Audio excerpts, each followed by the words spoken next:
La néophobie alimentaire favorise les maladies cardiovasculaires. Une étude scientifique parue dans The American Journal of Clinical Nutrition fait le lien entre la néophobie alimentaire et les pathologies cardiaques. Selon les recherches des scientifiques, la peur de goûter de nouveaux aliments favoriserait les maladies cardiovasculaires et le diabète de type 2. Qu'est-ce que la néophobie alimentaire et comment conduit-elle aux maladies cardiovasculaires ? Dès la petite enfance, les parents répètent aux enfants qu'il faut manger tout ce qui se trouve dans l'assiette, principalement les légumes. Les scientifiques approuvent ce raisonnement et rappellent l'importance d'une alimentation équilibrée pour prévenir certains troubles de santé comme les maladies cardiovasculaires et le diabète de type 2. Par définition, la néophobie alimentaire est tout simplement la peur de goûter à certains aliments. Si ce phénomène touche principalement les enfants, il peut durer à l'âge adulte.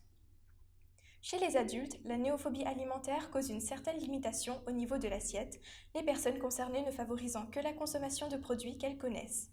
Cela entraîne non seulement des carences, mais aussi une exclusion sociale dans bien des cas. Les maladies cardiovasculaires ne sont également pas à éviter chez les personnes souffrant de néophobie alimentaire. Études scientifiques. Néophobie alimentaire, risque cardiaque et diabète de type 2. Selon cette étude scientifique, les personnes souffrant de néophobie alimentaire ne consomment pas assez de fibres, de protéines et d'acides gras monoinsaturés. À l'opposé, elles ont parfois une mauvaise alimentation et consomment beaucoup de graisses saturées et de sel.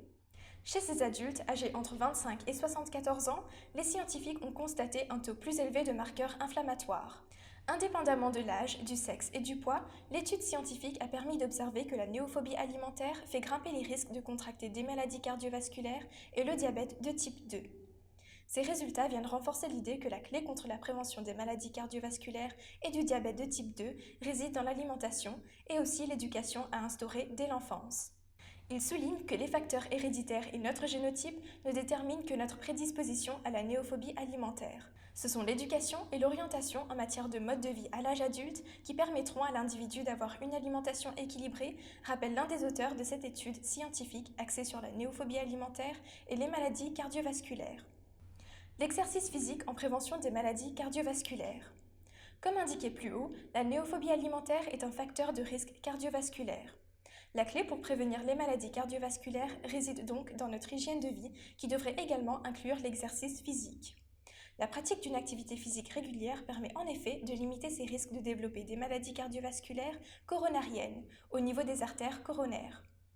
Le sport fait d'ailleurs partie du traitement de l'infarctus du myocarde, de l'insuffisance cardiaque stable et de certaines cardiopathies congénitales. Il faut toutefois souligner que le maintien d'un poids idéal et l'arrêt de la cigarette doivent venir complémenter ces mesures préventives des maladies cardiovasculaires.